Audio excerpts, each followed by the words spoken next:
মাসালুহুম কামাসালিল্লাযিস তাওকাদা নারা, মাসালুহুম তাদের দৃষ্টান্ত, কামাসালিল্লাযিস তাওকাদা নারা ওই ব্যক্তির ন্যায় বা ওই ব্যক্তির দৃষ্টান্তের ন্যায়, ইস্তাওকাদা নারা যিনি আগুন প্রজ্বলিত করেছেন। ঠিক আছে, পর হচ্ছে আও কাল্লাযী মাররা আলা ক্বরয়া, আও মানে অথবা, আও কাল্লাযী মাররা আলা ক্বরয়াতিন, তাহলে অথবা এখানে আগে একটা কথা আছে আর কি। হ্যাঁ, আমাদের মূল উদ্দেশ্য তো হচ্ছে আল্লাহর ব্যবহারটা শিখানো এবং ছোট ছোট বাক্য শিখানো। সেই জন্য এখানে ছোট বাক্য নিয়ে আসা হয়েছে। হ্যাঁ, শেষের বাক্যটা নেওয়া হয়েছে, এর আগে তো একটা কথা আছে যেহেতু অথবা আসছে, সেটা সেটা আনা হয় নাই। এখন আমরা শেষের বাক্যটা অর্থ করছি। তাহলে আও কাল্লাযী, আও অথবা ওই ব্যক্তির ন্যায়, কাফ মানে মতো, এই কাফ অর্থ কি মতো। ঠিক আছে, তাহলে ওই ব্যক্তির মতো, মাররা যিনি অতিক্রম করেছে, পাস, আলা ক্বরিয়াতিন, আলা ক্বরিয়াতিন একটি শহরের পাশ দিয়ে অথবা গ্রামের পাশ দিয়ে। এইটা একটা বড় একটা ঘটনা আছে, কোরআন শরীফে আসছে। ঠিক আছে, ঘটনা কি বলবো? আচ্ছা, মারর মানে হচ্ছে অতিক্রম করা, মারর ইয়ামুররু, এটা একটা প্যাটার্ন, একটা ভার্ব। সেটা হচ্ছে আমাদের অ্যাডভান্স ভার্ব, তোমাদেরকে যে দেওয়া আছে ওটা আমরা পড়াবো। তো তোমাদের অনেক সময় দেখা যাচ্ছে কারো কারো পরীক্ষা, কারো কারো পরীক্ষা আছে, এই জন্য আর কি এই 2-3 সপ্তাহ এটা শুরু করি নাই, বুঝলে? সেজন্য আমরা এটা শুরু করব, আর 1 সপ্তাহ পরে দেখি। তো এই অ্যাডভান্স ভার্বের মধ্যে এটা চলে আসবে, মারর, মারর ইয়ামুররু, মাজি এটা। হ্যাঁ, মারর অতিক্রম করা। তাহলে অথবা ওই ব্যক্তির নেই যিনি অতিক্রম করেছেন একটি শহরের পাশ দিয়ে, ওকাল্লাযী মাররা আলা ক্বরিয়াতিন ওয়া হিয়া খাবিয়াতুন আলা উরুশিহা। আচ্ছা, এটা একটা ঘটনা হলো, একজন নবী ছিলেন, ওই নবীর নাম হচ্ছে শুআইব আলাইহিস সালাম। কে? ইয়াদ শুআইব, আলাই। শুআইব আলাইহিস সালাম। এবার তোমাদেরকে আমি কোরআন শরীফটা সামনে নিয়ে পড়াই। হ্যাঁ, দাঁড়াও, এই আয়াতটাকে সামনে নিয়ে তোমাদের।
না উজাইর আলাইহিস সালাম।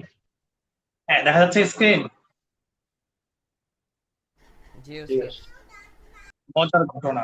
হ্যাঁ, ঘটনাটা হচ্ছে এই, হযরত শুআইব আলাইহিস সালাম একবার একটা গ্রামের পাশ দিয়ে যাচ্ছিলেন। ঠিক আছে, তো ওই গ্রামটার অবস্থা কি ছিল? ওই গ্রামটা হচ্ছে ওয়াহিয়া খাবিয়াতুন আলা উরুশিহা।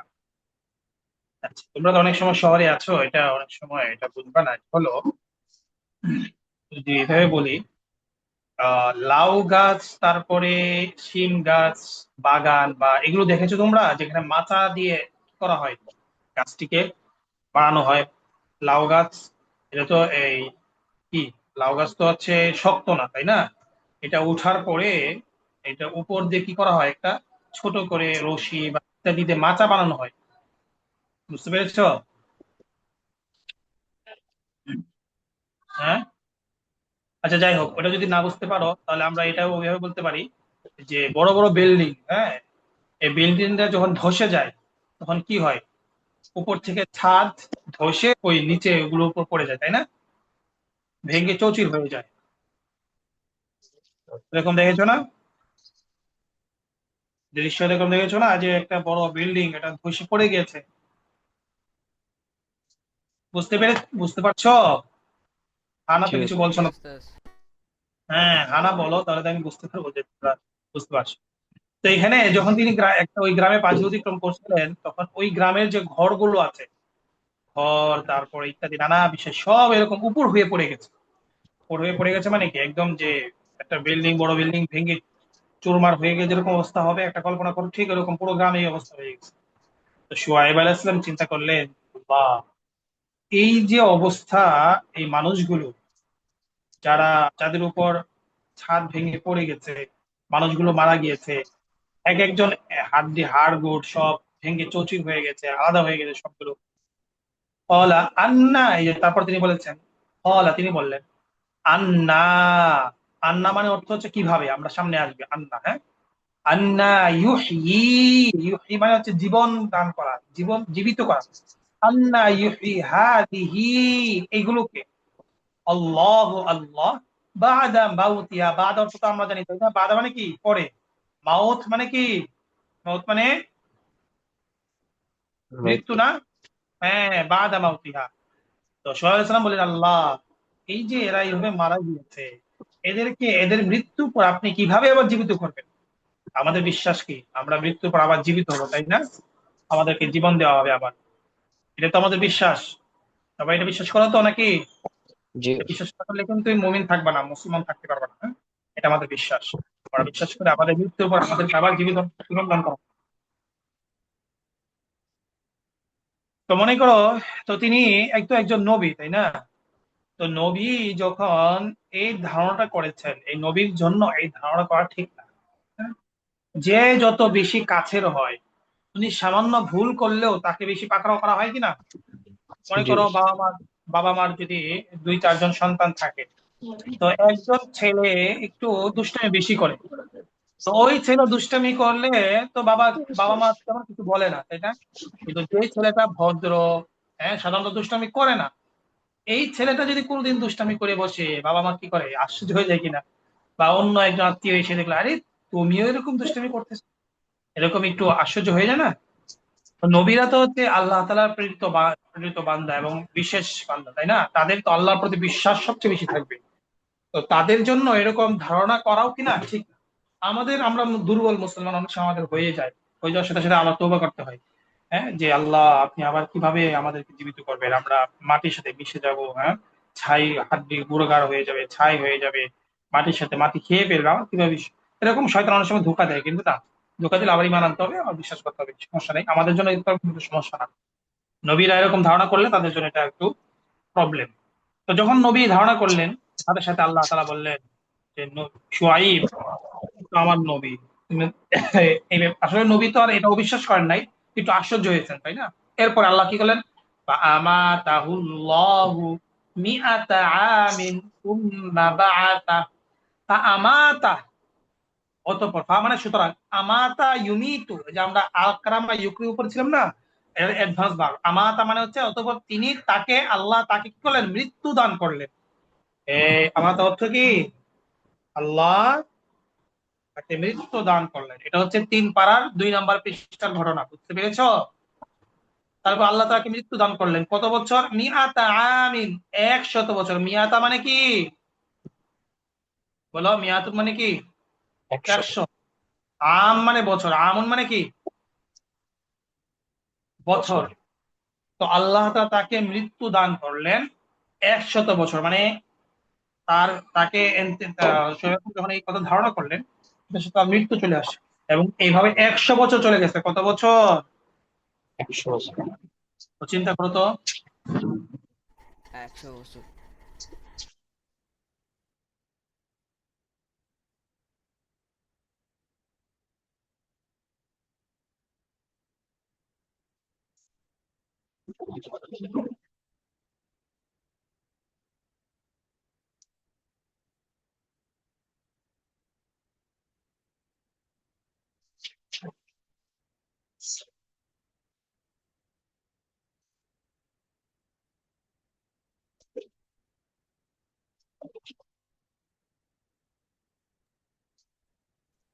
তবে 100 বছর তাকে কি ধরলেন, মৃত্যু অবস্থায় রেখে দিলেন, ঠিক আছে? এখন বলো, 100 বছর যদি মানুষ মৃত্যু অবস্থায় থাকে, তার কি কিছু থাকবে? হাড়গোড় থাকবে কিছু? না উস্তাদ। সাথে যদি এরকম আরো কিছু থাকে, খাবার, গাধা, ঘোড়া ইত্যাদি, তাহলে সেটারও কিছু থাকবে। হ্যাঁ, সবাই শুনতেছো? আমি না আলম, ঘটনা শুনতেছো? জি উস্তাদ। সাইয়ান, ওকে।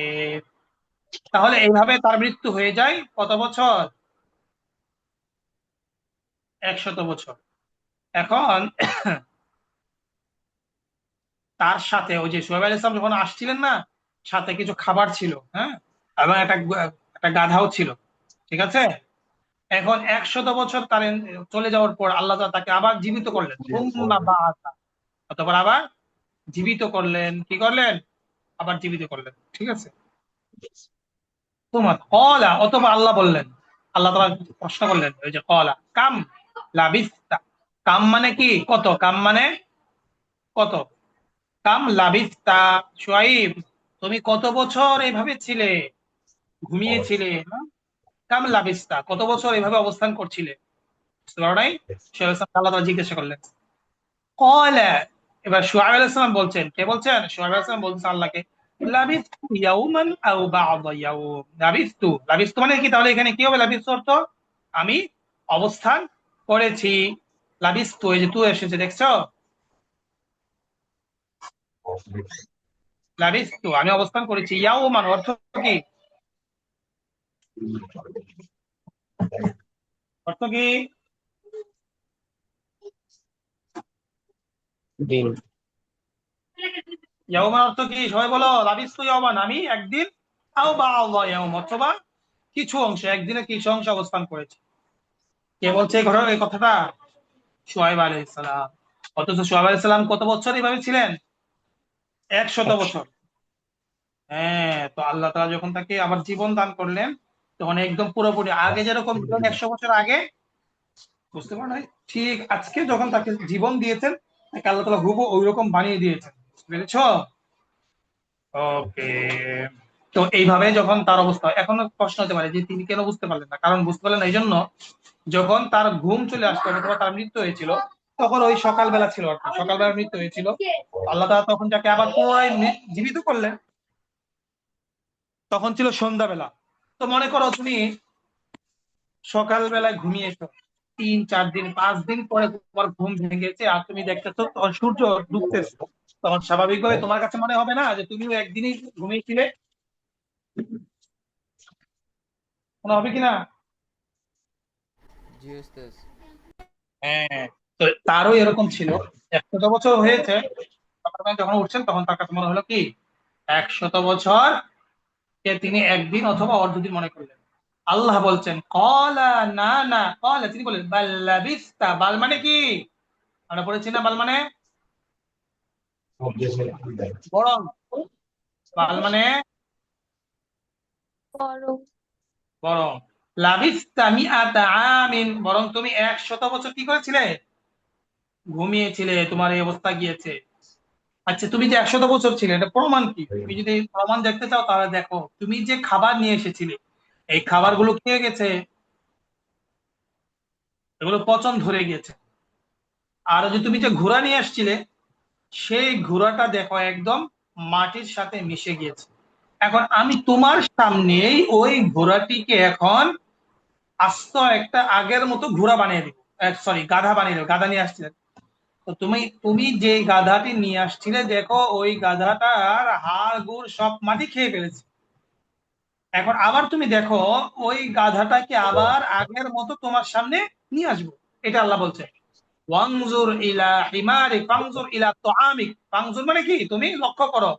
আমরা পড়েছি না, নাজরা ইয়ানজুর, লক্ষ্য করা, ইলা দিকে, তুআম, তুআম মানে কি? খাবার, পড়েছি না আমরা। ওয়াশারাব, এই যে পানি, খাবার এবং পানি জাতীয় জিনিসের দিকে তুমি কি করো? লক্ষ্য রাখো। লাম ইয়াতাসান, ওয়ানজুর, তুমি আরো লক্ষ্য করো, ইলা হিমারিক। এই হিমারুন মানে কি? হিমারুন মানে গাধা। গাধা। রওজে তসলিম করতেছো? আমিনা। হ্যাঁ, হিমার মানে যে যে অংদুর ইলা হিমার, তুমি তোমার গাধা দিকে লক্ষ্য করো। ওয়ালিনাজআলাকা আয়াতাল লিন্নাস। ওয়ালিনাজআলাকা, ওয়া মানে এবং লি মানে বানানোর জন্য, জন্য, নাজআলু, জাআলা ইয়াজআলু অর্থ হচ্ছে বানানো, তাই না? সেখান থেকে নাজআল মানে আমি বানাবো না জালা কা, কাফ মানে কি তোমাকে। এই যে জবর আসছে কেন, ওই যে আমরের শেষে কি আসে, জবর আসে, লিয়া পালা, ওই যে ওইটা। ওয়ালিনা জালাকা আয়াতাল লিন্নাস, মানুষের জন্য নিদর্শন। আয়াতুন মানে কি এখানে নিদর্শন, লিন্নাস মানুষের জন্য, মানে এই যে ঘটনা ঘটেছে শুআয়ব, আমি তোমাকে মানুষের জন্য একটা নিদর্শন বানাবো। ওয়ালিনা জালাকা আয়াতাল লিন্নাস। আর কি তুমি এবার লক্ষ্য করো, ওয়ানজুর ইলাল ইজাম, ইজাম মানে কি হাড্ডি। তুমি এই গাধার হাড্ডির দিকে লক্ষ্য করো, কাইফা নুনশিজুহা, আমি এটাকে কিভাবে পূর্বের নেই বানাই, সুম্মা নাকসুহা, আচ্ছা আর তুমি হাড্ডির দিকে লক্ষ্য করো, আমি সেটাকে কিভাবে কি করি, ঠিক করি, স্থির করি, সুম্মা নাকসুহা লাহমা, অতঃপর সেটাকে কি করে গোশত দ্বারা ভরে দেই, নাকসুহা আমি সেটাকে ভরে দেই, লাহমান গোশত, রাহমান গোশত। ফালাম্মা তাবাইয়ানা লা, যখন তার সামনে স্পষ্ট হয়ে গেল, তাবাইয়ান মানে কি স্পষ্ট হয়ে গেল, ক্বালা ক্বালা, কি বলে, আ'লামু আমি অধিক জানি, আন্নাল্লাহ আলা কুল্লি শাইইন কাদির, যে আল্লাহ তাআলা সব বিষয়ে সক্ষম। তাহলে এবার ঘটনা বুঝতে পেরেছো, সমস্যা ছিলেন, তার উপর আল্লাহ তাকে মৃত্যু দান করলেন, আবার 100 বছর তাকে জীবন দান করলেন। এরপরে তারা গাধা ঘোড়া যেগুলো হাড্ডির সাথে মিশে গেছে সেগুলো আবার তাকে তার সামনে কি করলেন, ওরাই জীবন দান করলেন। তাকে বোঝানোর উদ্দেশ্য ছিল যে মানুষ মৃত্যু হয়ে গেলে হাড়ের মাটির সাথে মিশে গেলেও আল্লাহ কি করতে পারেন, তাকে আবার আগের মতো নিয়ে আসতে পারেন, অবিকল আবার আগের মতো নিয়ে আসতে পারেন। বুঝতে পেরেছো? তাহলে এই যে ঘটনা, এই যে আওকাল্লাযী মাররা আলা ক্বারিয়াতিন, এখানে অনেক কিছু তোমাদের পড়া আছে তাই না, শব্দগুলো কি বলো, আছে কিনা? এখন আমাদের যে বইটা আমরা পড়তেছি, এই বইটা যখন আমরা পড়ে পড়ে ফেলবো, দেখবে এখানে আরো অনেক যেগুলো তোমাদের পড়াশোনা, কাইফা, আন্না, হ্যাঁ, তারপরে তুম্মা, এসব তোমাদের পড়া মানে চলে আসবে। তাহলে এখন একটু সহজ হচ্ছে না এই এই যে পড়লাম, বা আরবিটা যে কোরআন শরীফ, এটা তোমরা একটু বুঝতে পেরেছো প্যাটার্ন গুলো? তাহলে তাসনিম, ওস্তাদ, জি ওস্তাদ। একটু সহজ মনে হচ্ছে এখন কোরআন শরীফটা? জি ওস্তাদ। ফায়েজ আব্দুল্লাহ, জি উস্তাদ। মাঝে মাঝে যে কোরআন শরীফ পড়ো, একটু পরিচিত পরিচিত মনে হয় এখন শব্দগুলো, অর্থ একটু একটু বোঝা যায় এরকম মনে হয়? জি উস্তাদ। এ, আমি না, কিন্তু উস্তাদ, জি বলো ফায়জাদুল্লাহ। আমি এটা জানতাম, এটা উজাইর আলাইহিস সালামের কথা। এখানে কয়েকটা ঘটনা আছে, হ্যাঁ। তাফসীরের মধ্যে কোরআন শরীফে সরাসরি কোন নবীর নাম আছে না, ঠিক আছে? তো তুমি যেটা বলছো ওইটাও তাফসীরে পাওয়া যায়, উজাইর আলাইহিস সালাম, তারপরে শুআয়ব আলাইহিস সালামও আছে, আরেকজন হচ্ছে আরেকজন নবী, অপ্রসিদ্ধ নবী, আর যাদের নাম কোরআন শরীফে ওইভাবে আসে নাই কিন্তু তাফসীরে আসছে। তো উজাইর আলাইহিস সালামের ঘটনাও আছে, এটাও তাফসীরে আছে, যেমন তাফসীরে কুরতুবী মনে হয় এই উজাইর আলাইহিস সালামের নাম আসছে। তো এই ঘটনা কোন নির্দিষ্ট কোরআন শরীফে কোন নির্দিষ্ট নবীর নাম আসে না, এবং সরাসরি হাদিস উভয় পাওয়া যায় না, তখন সেটাকে আম রাখা যায়। এবং যদি কোরআন শরীফে যদি একতলাফ থাকে, যে কোনো নাম নবীন মানে একতলাফ থাকলে যেই নামটা আসে সেটা যে কোনো একটা বলা যায়। তো উজাইর এটাও এটাও আছে, হ্যাঁ, উজাইর আলাইহিস সালাম, ঠিক আছে, ওটাও ঠিক আছে। আর শুআয়ব আলাইহিস সালাম, এটাও কোনো কোনো তাফসীরে আসে। ওকে, আমরা তাহলে কোরআন শরীফ, এই জন্য আমাদের কি করতে হবে, একটু যেগুলো অধিক ব্যবহৃত এগুলো যদি পড়ে ফেলি, এরপরে আস্তে আস্তে মোটামুটি যেগুলো এক দুইটা হচ্ছে আনকমন, এটা পরে যখন আসবে তখন অর্থ দেখলে আমরা পেরে যাবো ইনশাআল্লাহ। নাফিম, আছো? আদনান,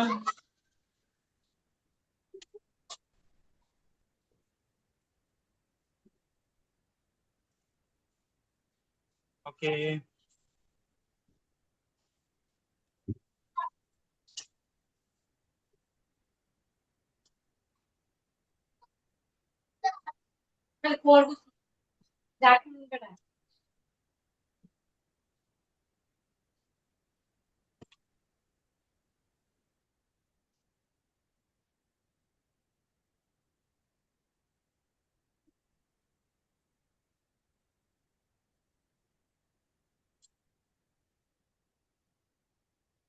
আও কাল্লাযী মাররা আলা ক্বরিয়াতিন, তারপরে হ্যাঁ, আমিনু আমিনু বিল্লাযী উনজিলা আলাল্লাযীনা আমানু। আমিনু মানে কি তোমরা ঈমান আনো, বিল্লাযী ওই বিষয়ের প্রতি যা, এই যে আল্লাযী মানে কি ওই বিষয়ের প্রতি যা বা ওই ব্যক্তির প্রতি যা, হ্যাঁ, আল্লাযী উনজিলা যা অবতীর্ণ হয়েছে আলাল্লাযীনা আমানু বিশ্বাসীদের প্রতি, বুঝেছো? ওকে, তারপর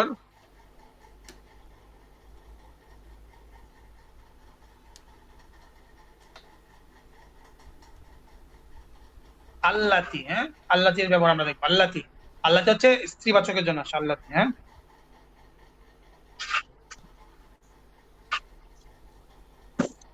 ওয়াত্তাকুন নারাল্লাতি, আচ্ছা 1 মিনিট দাঁড়াও, আমি একটু ফোন আসছে।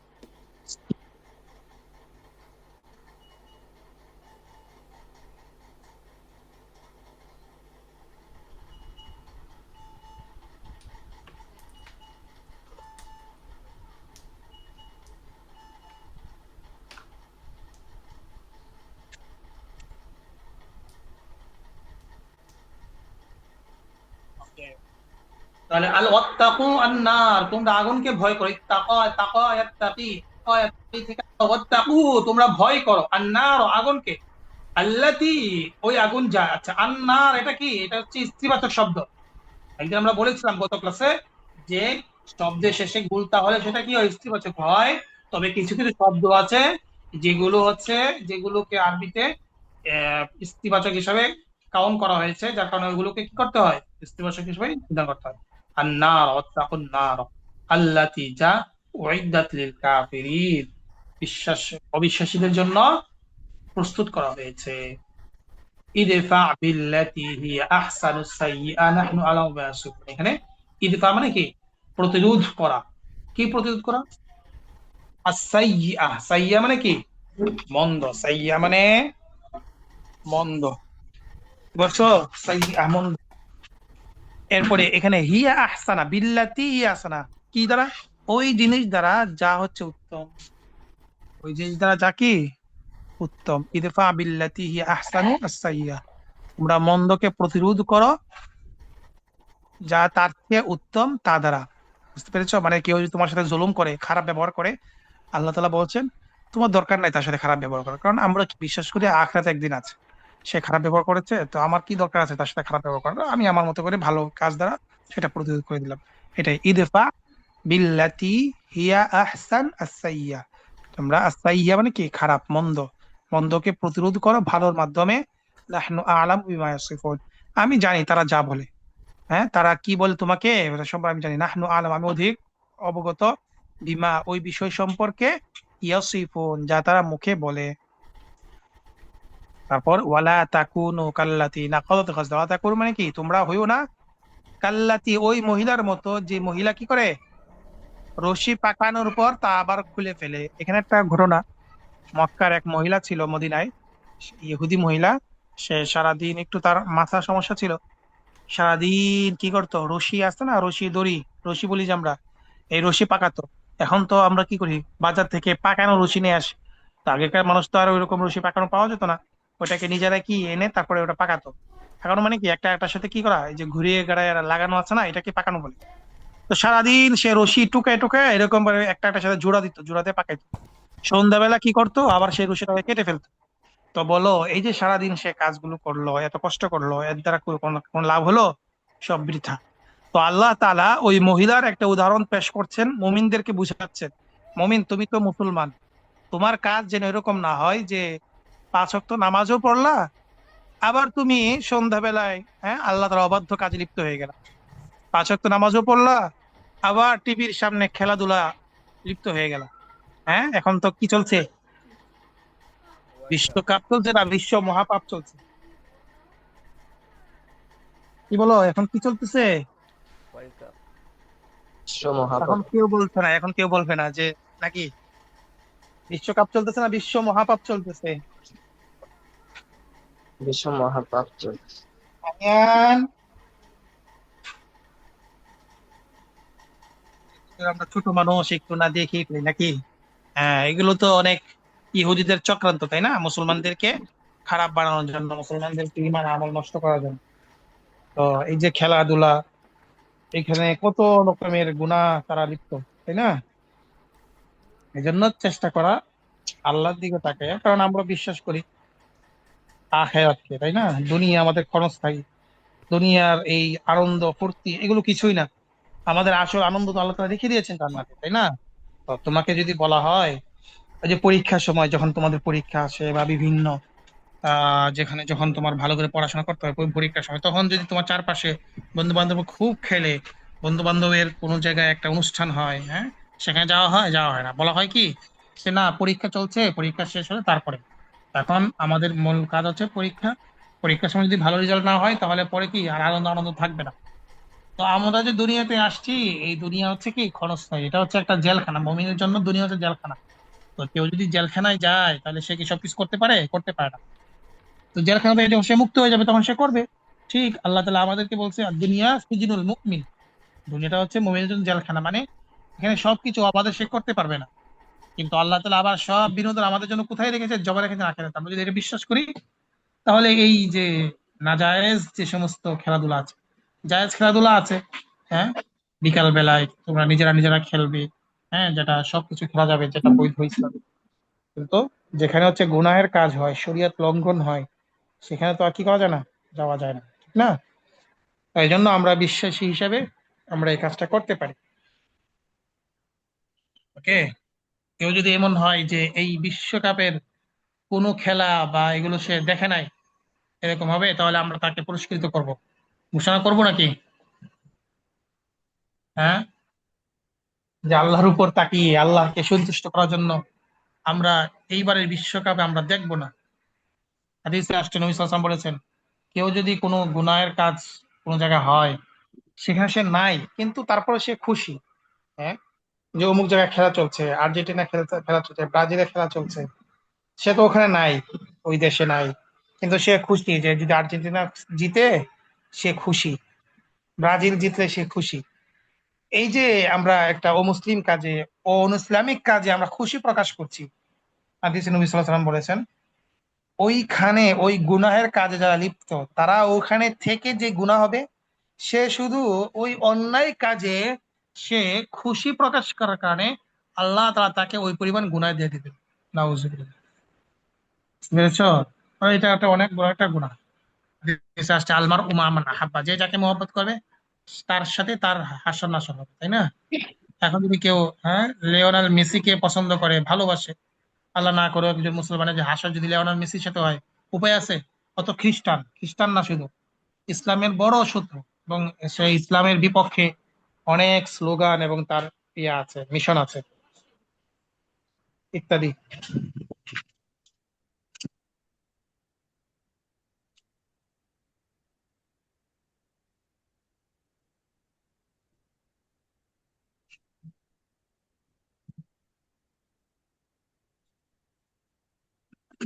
কি আমার কথাগুলো কি খারাপ লাগছে নাকি? অনেকের কাছে হয়তো না উস্তাদ, না। তিক্ত লাগতেছে নাকি? আহিয়ান, আদনান, আমিন আলম, আমিন আলম, কি বলো? খারাপ লাগতেছে? তাহলে এটা হচ্ছে ইমানের জোর। হ্যাঁ, আমরা আমরা তো আমাদের ইমান আছে, যার যেরকম ইমান তার কাছে বিষয়টা তেমনই লাগবে। ঠিক আছে, চেষ্টা করো ইনশাআল্লাহ এই সমস্ত অন্যায় থেকে বিরত থেকে যায়, এবং আমরা কোরআন শরীফ, হ্যাঁ, ইত্যাদি এইগুলো ভালো কাজে আমরা সময় ব্যয় করি ইনশাআল্লাহ। তাহলে আমাদের ফিউচার ভালো হবে, তাই না? আল্লাহর কাছে বিশেষ দোয়া করতে হবে। উস্তাদ, ওকে। জি বলো। বিশ্ব বিশ্বকাপ খারাপ কেন, মানে এটা হারাম কেন? ও আচ্ছা আচ্ছা। তো বিশ্বকাপটা হারাম হলো, এখানে অনেকগুলো গুনাহ হয়। এক নাম্বার হচ্ছে এখানে জুয়া হয়।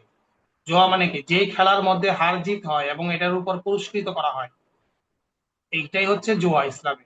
যে কোনো খেলা, সেটা যখন এখানে পুরস্কার করা ঘোষণা করা হবে, এবং পুরস্কার ঘোষণাটা হবে উভয়ের পক্ষ থেকে, তাদের থেকে টাকা নেওয়া হবে, টাকা নিয়ে সেখানে পুরস্কার ঘোষণা করবে, তখন এটা হারাম হয়ে যায়, এটা জুয়া খেলা হয়ে যায়। তো এখানে তো এটা হয়, কোটি কোটি টাকার লেনদেন হয়। এক দ্বিতীয়ত হচ্ছে এই খেলাকে কেন্দ্র করে হাজার হাজার হাজার কোটি টাকা লেনদেন করে মানুষ, তাই না? যেমন আজকে একটা খেলা হবে, ধরো আর্জেন্টিনা ব্রাজিল। তো এটা শুধু, এখানে জুয়াটা শুধু আর্জেন্টিনা ব্রাজিল বা ওই কি যেন বিশ্বকাপ যারা কমিটি আছে তারাই যে জুয়া খেলছে তারা, আর আশপাশে এরকম কোটি কোটি মানুষ তারাও বসে থাকে টিভির সামনে বসে, তারা জুয়া খেলে যে আজকে যদি আর্জেন্টিনা জিতে তাহলে আমি দিব 1 লাখ টাকা, ব্রাজিল হারলে তুমি দিবা 1 লাখ টাকা। এভাবে জুয়া খেলে। তাহলে এটা কি? একটা জুয়া খেলার একটা মাধ্যম। 2 নম্বর। 3 নম্বর হলো বাজি। হ্যাঁ, বাজি ধরা, যেটা আমরা বলি বাজি ধরা। হ্যাঁ, তো বাজি তো ধরা হয়, তাই না? এটা হয়তো তোমরা বাসায় থাকো এই জন্য তোমরা বুঝতে পারো না বাজিটা কি। যারা মুড়ে মুড়ে প্রত্যেকটা দোকানে দোকানে এই সময় বাজি ধরা হয়। বাজি ধরা মানে হচ্ছে একটা হারাম কাজ। 2 নম্বর হলো, 3 নম্বর হলো এখানে যে খেলাটা হয়, মানুষের একটা ছতর আছে। ছতর মানে হচ্ছে কি, যে পর্যন্ত মানুষের তাকানো যায় না। এটা পুরুষ নারী সবারই নির্দিষ্ট একটা সীমারেখা আছে পোশাকে। তো পুরুষের পোশাকের সীমারেখা হচ্ছে নাভি থেকে হাঁটুর নিচ পর্যন্ত। বুঝতে পেরেছো? তো মহিলাদের তো, মেয়েদের তো আরো বেশি ছতর, কিন্তু পুরুষদের কমপক্ষে নাভি থেকে হাঁটুর নিচ পর্যন্ত হচ্ছে ছতর। কিন্তু এখানে যারা খেলাধুলা করে তাদের তো ওই পরিমাণ কি ঢাকা থাকে? ঢাকা থাকে না, তাই না? তো এই পরিমাণ যখন ঢাকা থাকবে না, তখন এই খেলা যখন দেখবে তখন তো সে একটা গুনার কাজে, সে যতক্ষণ এই খেলা দেখবে ততক্ষণ তাদের যে প্লেয়ারের যে অবস্থান থাকে এটা তো একটা গুনাহ, তাই না? আল্লাহ নিষেধ করেছেন যে কারো এই এর নিচে যেন কেউ না দেখে। তো হাঁটুর উপরে, হাঁটুর উপরের অংশ এটাও সতেরোর অংশ, এটাও যদি কেউ দেখে সেটা পুরুষ হোক, তারপর এটা গুনাহ। এরপরে এখানে যারা খেলাধুলা করছে এরা তো মুসলমান না, অমুসলিম।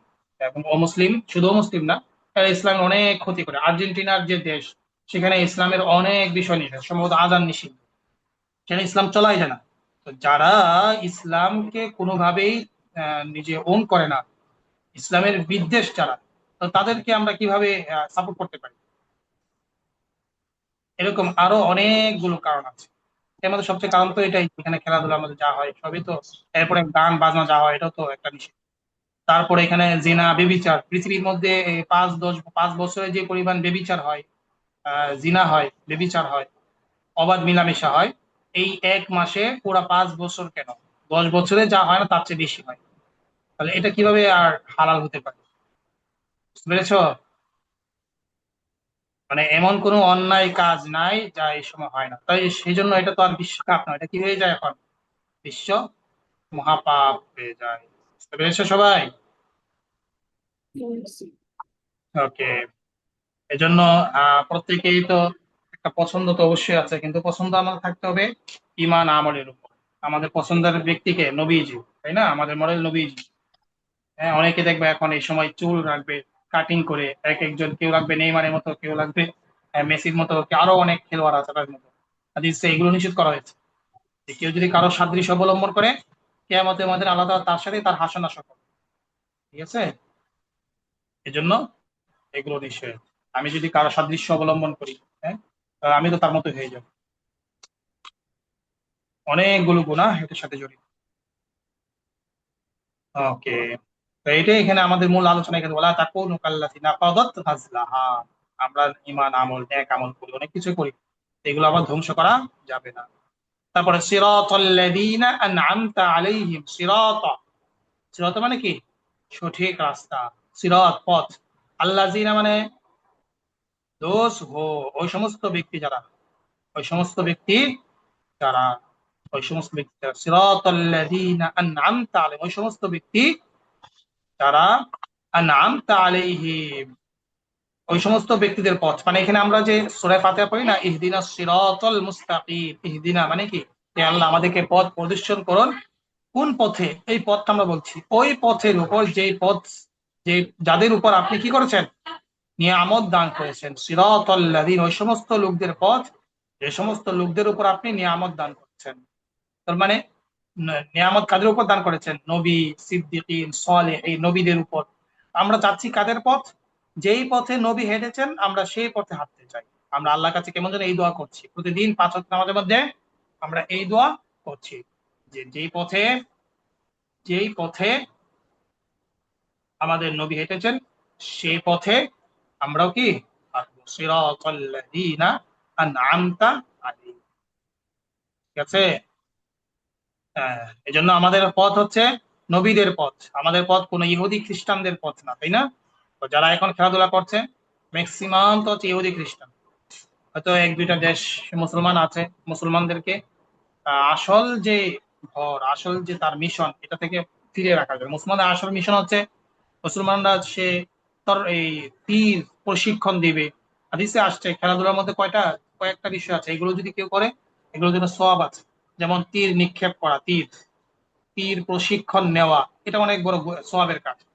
ঘোড়া দৌড়ানো, ঘোড়া দৌড়াতে পারা, ঘোড়া দৌড়ানো, এটা অনেক সওয়াবের কাজ। বুঝেছো? কেউ যদি ঘোড়া বাড়িতে রাখে, তাহলে নবী বলেছেন তার জন্য কল্যাণ আছে। কারণ এই ঘোড়ার মাধ্যমে কি করা হয়, মুসলমান জিহাদ করে। এবং একটা সময় তৃতীয় বিশ্বযুদ্ধ যখন হবে না, তখন এই পৃথিবীতে যা আধুনিক আছে সব তো ধ্বংস হয়ে যাবে। পৃথিবীতে যত আধুনিকতা আছে সব ধ্বংস হয়ে যাবে তৃতীয় বিশ্বযুদ্ধের সময়। আবার সেই সাহাবায়ে কেরামের যুগ, পূর্বের যুগ ফিরে আসবে। তখন আবার যুদ্ধ হবে তরবারি, ঘোড়া ইত্যাদি। আহ, যখন তৃতীয় বিশ্বযুদ্ধ হবে, এই অ্যাটম বোমা যা আছে, প্লেন, হেলিকপ্টার যা আছে, সব ধ্বংস হয়ে যাবে। মানুষ আবার সে আগের মতো জীবনযাপন করবে। সত্যি? হ্যাঁ, হ্যাঁ, হ্যাঁ, এটা তো হাদিসে আসছে। এই যে তৃতীয় বিশ্বযুদ্ধ হওয়ার পরেই, যখন দাজ্জাল আসার আগে, পৃথিবী কি আর আধুনিক এটা থাকবে? সরাসরি তৃতীয় বিশ্বযুদ্ধ বলা হয়েছে? ওখানে তৃতীয় বিশ্বযুদ্ধ বলতে এখানে এই তৃতীয় বিশ্বযুদ্ধ তো আর ওভাবে বলা হয় নাই। বাকি যতটুকু মনে হচ্ছে তাফসীর মুফাসসিরিন কেরামের ইয়া ইয়া দ্বারা, যে এটা তৃতীয় বিশ্বযুদ্ধই হয়ে যাবে। যখন তৃতীয় বিশ্বযুদ্ধ হবে তখন এই অবস্থা হয়ে যাবে। কারণ বর্তমান যে দুইটা বিশ্বযুদ্ধ তো হয়ে গেছে, তাই না? তো তৃতীয় জি। বিশ্বযুদ্ধ যখন হবে, তখন পুরো পৃথিবী তো 2 মিনিটে হয়ে যাবে। তো এক এক পাশে তো মনে হয় আমেরিকা থাকবে, এরকম আরেক পাশে রাশিয়া, চীন, এগুলো থাকবে। উভয় তো পরাশক্তি, তো সবাই যখন তাদের নিজেদের শক্তি ব্যয় করে ফেলবে, বোমা টোমা যা আছে, এক একটা অ্যাটম বোমা তো এক একটা দেশ জন্য ধ্বংসের জন্য যথেষ্ট, তাই না? পারমাণবিক বোমা যেগুলো আছে, পারমাণবিক বোমা, একটা পারমাণবিক বোমা যদি বাংলাদেশে দেয় তাহলে বাংলাদেশ শেষ। এরকম ভাবে যখন এই যুদ্ধ হবে, তো কত হাজার কোটি মানুষ যেন মারা যাবে। হয়তো শতকরা হয়তো কিছু মানুষ বেঁচে থাকবে। এই কিছু মানুষ, মনে করো এই যে গাজা বা এই যে অবস্থা করেছে, বা ইরানে যে অবস্থা করেছে যুদ্ধে, এই ইরান আবার দাঁড়াতে কত বছর সময় লাগবে, তাই না? আরো মনে করো 50-60 বছর লাগবে যদি সে আবার আগের মতো রূপ দাঁড়ায়। তো এটা কি সম্ভব? তো এইভাবেই যখন কোনো একটা এলাকা ধ্বংস হয়ে যাবে, ওটা তো আর আগের মতো আর আর ফিরে আসবে না। মানে ওই যে সূরা দুখানের মধ্যে আসছে, দুখানে এই বিষয়ে ইঙ্গিত দেওয়া হয়েছে। এবং এখানে মুফাসসিরিন কেরাম এই আয়াত দ্বারা এটা বুঝাচ্ছেন, কিয়ামতের আগে একটা বিশাল মালহাম যুদ্ধ হবে। ওই যুদ্ধের মধ্যে এই অবস্থা। তো যতটুকু মনে হচ্ছে মালহাম যুদ্ধ দ্বারা এই তৃতীয় বিশ্বযুদ্ধটাই হবে, যেখানে অগ্নিগিরি, অগ্নিয়াস্ত্র এগুলো বেশি ব্যবহার করা হবে, তাই না? তো বর্তমান বিশ্বে তো এই আধুনিকতার মধ্যে এটাই বেশি, এখন অগ্নিয়াস্ত্র এগুলো তো বেশি। তো ওই ওই যুদ্ধের মধ্যে এই গণহারে তো মানুষ মারা যাবে। কিছু মানুষ বেঁচে থাকবে, ওই শুধু বেঁচে থাকার মতোই থাকবে। এরপরেই তো দাজ্জাল আসবে, তারপরে ঈসা আলাইহিস সালাম আসবে, তারপরে কিয়ামত হয়ে যাবে। তো কেয়ামত হতে তো আর বেশি দিন নাই। যে অবস্থা মনে হচ্ছে, মানে কেয়ামতের যত আলামত আছে, যত তোমার কি আছে চিহ্নিত হচ্ছে, যেগুলো বলে গিয়েছেন, ভবিষ্যৎ প্রিডিকশন করে গেছে নবীকে, ছোট ছোট যা আছে সব প্রকাশ পেয়ে গেছে, আর বড় বড় কিছু শুধু বাকি আছে। বুঝেছো? ওকে। ওয়ালা তাকুনু কাল্লাযীনা তাফাররাকু, তোমরা হয়ো না ওই ব্যক্তিদের মতো যারা কি করে, যারা কি করে, পৃথক হয়ে যায়, সেপারেট করে। ওয়ালা তাকুনু মানে আমাদেরকে বলা হচ্ছে তোমরা কি এক হয়ে, এক অনেক হয়ে, একতা হয়ে থাকো, ভাই বোন, ভাইয়ে ভাইয়ে মিলেমিশে থাকতে বলা হয়েছে। ওয়ালা তাকুনু কাল্লাযীনা তাফাররাকু, দ্বীনের বিষয়ে, দ্বীন ইসলামের মধ্যে কি নাই, কোনো ইখতিলাফ, মতনৈক্য নাই। ফাহাকা বিল্লাযীনা সাকিরু মিনহুম, ফাহাকা সুতরাং, হাকা তার জন্য কি হয়, অবধারিত হয়ে গেছে ওই সমস্ত লোকদের জন্য, বিল্লাযীনা ওই সমস্ত লোকদের জন্য, সাকিরু মিনহুম যারা তাদেরকে ঠাট্টা বিদ্রুপ করতো। মানে কি, এই যে যারা হচ্ছে তোমার ভালো কাজ করে, নেক আমল করে, তাদেরকে নিয়ে অনেকে ঠাট্টা বিদ্রুপ করে না। আল্লাহ তাআলা বলছেন আজকে যে এরা ঠাট্টা বিদ্রুপ করতেছে, কিয়ামতের দিন আল্লাহ তাআলা তাদের ঠাট্টা বিদ্রুপের কারণে তাদের উপর জাহান্নামের শাস্তি অবধারিত হয়ে যাবে, এটাই বলছে। ফাহাকা বিল্লাযীনা সাকিরু মিনহুম, এজন্য যারা নেককার ভালো মানুষ, তাদেরকে ঠাট্টা বিদ্রুপ করা যায় না। মিডিয়া মিডিয়া ট্রায়াল বা এগুলোর মধ্যে তো কি করা হয়, তারা ভালো মানুষ, মসজিদ মাদ্রাসার সাথে যার সংশ্লিষ্ট, এদের কিনা অনেক অপতথ্য প্রচার করে, এদের উদ্দেশ্য তো ওইটাই। তাই জন্য আল্লাহ তাআলা বলেছেন কিয়ামতের দিন দেখা যাবে তারা যে ওই অপতথ্য অপপ্রচার চালাচ্ছে, এটার বিপক্ষে আল্লাহ তাআলা একদিন একদিন এটার শাস্তি দিবে। তাহাফা বিল্লাযিন সাকিলু মিনহুম মা কানা। তারপর আরেকটা আমরা পড়েছিলাম তিলকা। তিলকা মানে কি? দূরের কোনো স্ত্রীবাচক বোঝানোর জন্য তিলকা ব্যবহার হয়, তাই না? তিলকা আমানি, তিলকা এটা তাদের অলিক স্বপ্ন। আমান মানে হচ্ছে আমানিয়ুন মানে হচ্ছে আশা। কাফেরদের বা খ্রিস্টানদের কথা বলা হচ্ছে। খ্রিস্টানরা মনে করতো যে জান্নাতে তারাই প্রবেশ করবে, ইহুদিরা মনে করে জান্নাতে তারাই প্রবেশ করবে। আল্লাহ বলছেন তিলকা আমানিহুম, এটা তাদের একটা অলিক স্বপ্ন, একটা আশা শুধু। কুল হাতু বুরহানাকুম ইন কুনতুম সাদিকিন, যদি আসত্যবাদী হয়ে থাকে তাহলে তাদের পক্ষ থেকে একটা কি নিয়ে আসো, দলিল নিয়ে আসো। তিলকা হুদুদুল্লাহ, তিলকা মানে কি? উহা হুদুদুল্লাহ, আল্লাহ তাআলার একটা সীমারেখা। মানে আল্লাহ তাআলা যখন কোনো হুকুম হাকাম বলেন তখন শেষে কি বলেন? তিলকা হুদুদুল্লাহ। এটা বলে একটা কেমন সিল মেরে দেন, সিল। সিল যখন মেরে দেয় তখন এটার মধ্যে কি আর কিছু করা যায়? করা যায় না। সাইনের আগে একটা সিল মারে না? তো আল্লাহ তাআলা কেমন যেন একটা ঘটনা বর্ণনা করার পরে কি করেন, একটা তিলকা হুদুদুল্লাহ সিল মেরে দেন, এভাবে বলে তিলকা হুদুদ। এটা আল্লাহ তাআলার বিধান, মানে আল্লাহ তাআলার বিধান মানে হচ্ছে তোমাকে মানতে হবে। এখন এখানে তোমার যুক্তি তর্ক যাই আসো, এগুলো কিচ্ছু তোমার যায় আসে না, এগুলো আল্লাহ কিছু যায় আসে না। আল্লাহ তারা বিধান দিয়েছেন, মানতেই হবে। অনেক বিধান আছে না যেগুলো মানতে কষ্ট হয়, যে এটা কোনো বিধান হতে পারে? যে না, আল্লাহর বিধান। যে চুরি করলে হাত কাটতে হবে, অনেক সময় প্রশ্ন আসে যে চুরি করে ফেলতে না বুঝি এখানে কি এটা, আল্লাহ তো বলছেন হাত কাটতে হবে, এখানে এখানে আমার কোনো যুক্তি চলবে না যে হাতটা কাটলে এখানে অমানবিক হয়ে যাচ্ছে। কিন্তু এখানে আমরা অমানবিকতা খুঁজি যে হাত কেটে ফেলে, কিন্তু এই ব্যক্তি যে আরো 10 জন মানুষের সম্পদ সে লুটে নিচ্ছে, তাই না? 10 জন মানুষের সম্পদ লুটে নেওয়ার পিছনে একজনকে দেখা যাচ্ছে সে আক্রমণ করে তার থেকে সে সম্পদ লুটে নেয়, সেখানে মানবিকতা আসে না যে এই লোকটা যে আরো 10 জন মানুষকে হত্যা করছে, আরো 10টা মানুষকে ক্ষতি করছে। আমরা কিন্তু সেই মানবিকতা দেখি না। আমরা দেখি কখন? অপরাধীকে যখন অপরাধের শাস্তি দেওয়া হয় তখন আমাদের মানবিকতা চলে আসে। বুঝতে পারো নাই? শরীরে যখন জখম হয় বা অপারেশন করার প্রয়োজন হয় তখন যদি এখানে এই কথা বলা হয়, হ্যাঁ, যে পেট কাটতে হবে, এটা তো একটা কোনোভাবে সম্ভব না, মানবিকতার মধ্যে যায় না। অপারেশন করে সেখানে পেট কাটতে হবে বা একটা অঙ্গ কেটে ফেলতে হবে, হ্যাঁ, তখন কি এই কথা কেউ বলে? বলে না। তখন আরো বলে যে ভালো হয়েছে সঠিক সময় আপনি এই অঙ্গটা কেটেছেন, নাহলে তো এটা পচন ধরে আরো উপরে চলে যেত, তাই না? এটা বলে। কিন্তু এখানেও এই কথা বলা প্রয়োজন যখন শরীয়তের নিদর্শন অনুযায়ী কোন শাস্তি দেওয়া হবে, যে এই ব্যক্তি যদি অপরাধীর শাস্তি না হতো তাহলে আরো 10 জনের ক্ষতি করত, আপনি তার হাতটা কেটে দিয়েছেন মানে ভালোই করেছেন। আমাদের কমন, আমাদের সেন্স থাকতে হবে এরকম, শরীয়তের সেন্স। বুঝতে পেরেছো? জি ওকে, তাহলে এই যে দেখো কোরআনের আয়াতের পাশাপাশি কিছু তাফসীর হয়ে যাচ্ছে, তাই না? ভালো লাগতেছে এগুলো? জি মিন আলম, ইউসুফ। ইয়ান, ইয়ান, জি উস্তাদ। হ্যাঁ, ভালো করে পড়তে হবে, নিয়মিত থাকতে হবে। পরীক্ষা তো আস্তে আস্তে শেষ হচ্ছে, তাই না? হয়তো 1-200 শেষ হয়ে যাবে, তারপর ভালো করে আরো আমাদের প্রস্তুতি নিয়ে পড়তে হবে। তাহলে আজকে কি নতুন পড়া তো আর ওইভাবে দেওয়া গেল না, তো এই যে এই পড়াটি থাকবে, হ্যাঁ, এই যেটা আগে দিয়েছিলাম, তাই না? না মানে ইয়েস, এটা পড়ে আসলে আরো সুন্দর করে আমরা সামনে আরো দ্রুত এই আয়াতগুলো অর্থ সুন্দরভাবে বলতে পারবো, তাই না? নাম, ইয়েস। বালা, বালা অর্থে আমরা কি পার্থক্য বলেছিলাম? যে বালা অর্থ ইয়েস, তবে এটার মধ্যে পার্থক্য কি? যখন কোন নেগেটিভ দিয়ে প্রশ্ন করা হয় তখন যদি এটা পজিটিভ প্রশ্ন উত্তর আসে তখন বলতে হবে কি বালা। যেমন এই তুমি কি গিয়েছো, তখন নাম। এখন যদি বলি তুমি কি যাও নাই, এখন যদি তুমি গিয়ে থাকো তাহলে কি বলতে হবে? বালা। কি বলতে হবে? বালা। এখানে বলতে হবে কি বালা। মানে নেগেটিভ প্রশ্নকে যখন তুমি ইতিবাচক দিয়ে বলবে তখন কি বলতে হবে? এই বালা দিয়ে বলতে হবে। বুঝতে পেরেছো দুটা?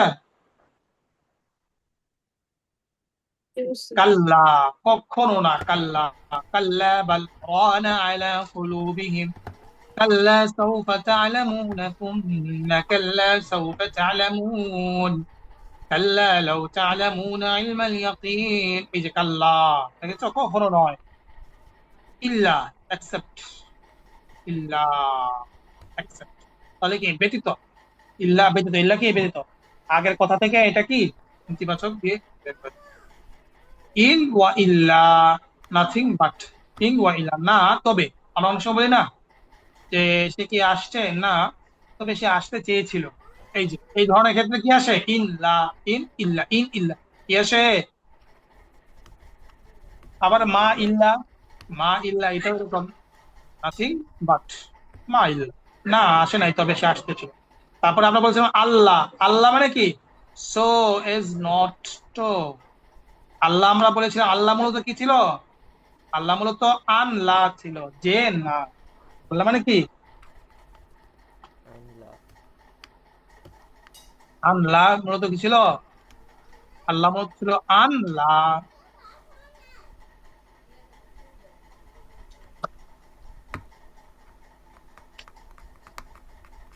কি ছিল?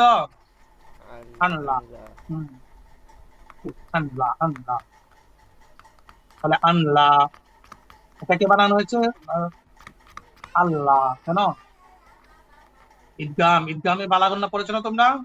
বালাগুন্না, নুন সাকিনের পর যদি লাম র আসে, আর নুন সাকিন করতে হবে, লামকে মিলাই পড়তে হবে, নুন সাকিনকে লামের সাথে মিলাই পড়তে হবে, জন্য কি হবে আল্লাহ। তো লেখ থেকে পরে ড্রপ হয়ে গেছে। রোজা তাসনিম বুঝতে পারছো? জি ওস্তাদ। হ্যাঁ, তাহলে আন মানে যে, লা মানে না, সেটাই so as not to, so as not to, সেটাই আনলা। এটা আমাদের ব্যবহারে আসবে, কোরআন শরীফের সামনে দেখবো আমরা, হ্যাঁ। ওকে, তারপরে তো লা মানে তো আমরা জানি do not, do, do not, এটা হচ্ছে ফিউচারের জন্য বা প্রেজেন্টের জন্য। মা মানে না, এটা কিসের জন্য? পাস্টের জন্য। তারপরে লান, এটাও তো আমরা জানি ভবিষ্যতে, ফিউচারে কোনো কিছু না হওয়া, দৃঢ়তা বোঝানোর জন্য লাম। ডিড নট, ফিউচারের জন্য, ফিউচার পাস্টের জন্য। লাইসা, লাইসা, লাইসা মানে কি? না, দেয়ার ইজ নো, সেখানে নেই, সেখানে একটি কি নাই? ঘড়ি নাই, সেখানে একটি মানুষ নাই। লাইসা ফিহি মারউন, সেখানে কোনো লোক নেই। লাইসা ফিহি রিজালুন, এই যে there is not a men, সেখানে কোনো কি নাই? পুরুষ নেই। তখন আমরা কি বলবো? লাইসা দিয়ে বলবো। সেখানে আবার মানা, লাইসা ব্যবহারটা কোথায় বসে, বুঝতে পেরেছো? কোনো বস্তুর না বোঝানোর জন্য কি আমরা ব্যবহার করতে পারি? লাইসা, লাইসা, সেখানে নেই। লাইসা, লাইসা এটা হচ্ছে স্ত্রীবাচক। লাইসা কিসের জন্য? স্ত্রীবাচক। গায়রা, গায়রা আদাব দেন, নট। গায়রা মানে কি? ন, ওই যে গায়রা সিরাতাল লাযিনা আন'আমতা আলাইহিম গায়রিল মাগদুবি আলাইহিম। গায়র, এই যে গায়র মানে কি? ন, গায়র মানে ন, গায়রিল মাগদুবি আলাইহিম, ওই সমস্ত লোকদের পথে নয় যারা হচ্ছে অভিশপ্ত। অভিশপ্ত কারা? ইহুদি।